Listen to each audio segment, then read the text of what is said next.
안녕하세요. 이혜경입니다. 오늘은 창세기 15장에서 17장을 읽으실 차례입니다.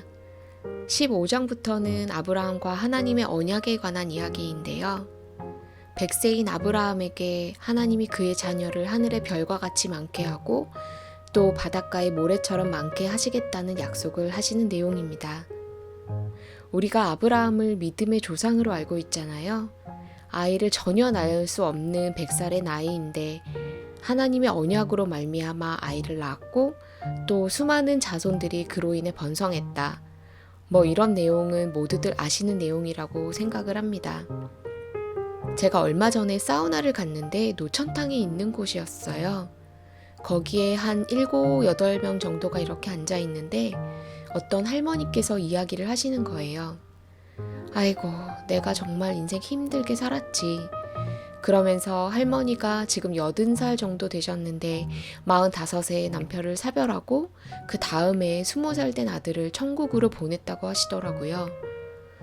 그러니까 정말 거짓말 안 하고 거기 앉아 계시던 모든 아주머니들이 아이고 그러면서 그 할머니의 이야기에 귀를 기울이시더라고요.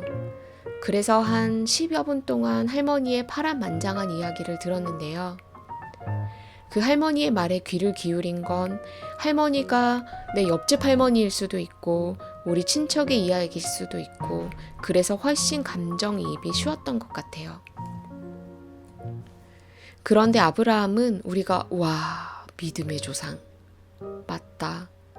와 기적으로 아이를 낳았지? 이렇게만 생각하니까 뭔가 위인전에 등장하는 어떤 인물? 아니면 가공의 인물? 같은 느낌이 드는 것 같아요. 근데 위인전에 있는 사람은 굉장히 멀게 느껴지잖아요. 내 이야기랑은 다르고 뭔가 나는 범접할 수 없는 그런 사람인 것 같은 느낌? 그래서 제가 성경을 좀 꼼꼼히 읽어봤어요. 아브라함이 정말 그렇게 믿음이 좋았을까? 이런 질문을 가지고요. 그런데 읽으면 읽을수록 생각보다 아브라함이 우리와 비슷한 구석이 많더라고요. 하나님을 의심하고 실수하는 게 여러 번이었어요. 안 믿어지시죠? 제가 읽어드릴게요. 하나님이 아브라함에게 큰 상을 주시겠다고 하니까 아브라함이 이렇게 말합니다. 창세기 15장 2절에서 3절입니다. 아브라함이 가로되 주 여호와여 무엇을 내게 주시려나이까? 나는 무자하오니 나의 상속자는 이 다메색 엘리에셀이니이다. 아브라함이 또 가로되 주께서 내게 씨를 아니 주셨으니. 해석하면 하나님 아유 뭘 주세요. 저는 자식도 없는데 하나님이 저 자식 안 주셨잖아요. 상을 받으면 뭐합니까? 다 소용없죠. 이런 속뜻이겠죠. 이후 하나님이 가나안 땅을 아브라함에게 주시겠다고 약속하시니까 아브라함이 말합니다. 8절입니다. 그가 가로되 주 여호와여 내가 이 땅으로 업을 삼을 줄을 무엇으로 알리이까? 해석하면 준다는 좀 증거를 혹시 주실 수 있나요? 어떻게 보증해 주실 건데요? 이런 뜻이겠죠? 그랬더니 하나님이 재물을 쌓으라 하시고 그 재물을 불로 태우심으로 약속을 증명해 보이십니다. 이것뿐만이 아닙니다. 아브라함은 여종 하갈을 통해 자녀를 만들라는 아내 사라의 말을 듣고 여종과 동침하여 이스마엘을 낳습니다. 하지만 우리 하나님은 순서를 어그러뜨리시는 분이 아니시잖아요. 하나님이 짝지어 주신 부인을 놓아두고 다른 사람에게서 아이를 얻는다는 생각은 아주 어리석은 생각이었죠. 아브라함은 이렇게 인간적인 실수를 합니다. 그리고 여종 하갈이 임신을 하자 주인인 사라를 업신여기기 시작했습니다. 그래서 사라가 아브라함한테 가서 불평하죠. 그랬더니 아브라함이 한다는 말이 당신 종이니 당신이 알아서 하시오 라고 합니다. 부글부글 끓어오르죠. 또 있습니다. 창세기 17장 17절 아브라함이 엎드려 웃으며 심중에 이르되 100세 된 사람이 어찌 자식을 낳을까?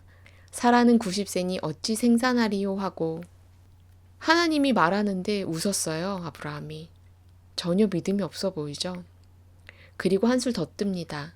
18절 아브라함이 이에 하나님께 고하되 이스마엘이나 하나님 앞에 살기를 원하나이다. 해석은 이렇죠. 아이고, 하나님, 그냥 여종 자식 이스마엘이나 챙겨주세요. 저한테 무슨 자식입니까? 어떻게 아이를 낳습니까? 이 나이에.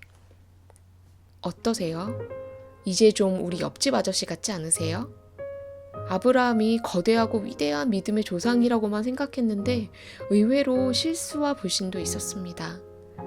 그런데 하나님은 이 아브라함의 믿음을 아주 높이 평가하셨습니다.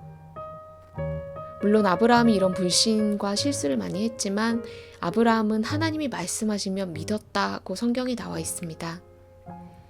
결국 이 믿음이라는 것이 100% 믿어 의심치 않는 그런 믿음도 있지만 네, 믿습니다 하고서 불신할 수도 있다는 거예요. 흔들릴 수도 있다는 거죠. 그 불신으로 인해 실수를 할 수도 있고요. 하지만 중요한 것은 가장 중심에는 하나님에 대한 믿음이 강하게 떡 버티고 있어야 한다는 것입니다. 믿음은 흔들릴 수 있습니다. 그리고 믿음이 작아질 수도 있습니다. 우리는 예수님이 아니잖아요. 당연히 흔들리겠죠. 하지만 그 상황 속에서도 하나님을 붙잡으려고 노력하고 또 더 믿으려고 노력하면 그 믿음이 단단해져서 하나님이 우리 여러분 각자를 보시면서 참 우리 누구누구 믿음 좋지 않니? 이렇게 말씀하실 수 있다는 거죠. 그래서 믿음이 흔들렸다고 내 믿음이 너무 연약하다고 에이 망했다 난 모르겠다 이러지 말고 용기 내셨으면 좋겠어요. 이렇게 실수를 많이 한 아브라함도 하나님께 칭찬을 받았으니 우리도 할 수 있을 것 같지 않으세요? 오늘 믿음에 관해 더 묵상해 보시고요. 오늘 행복한 하루 보내시기 바랍니다.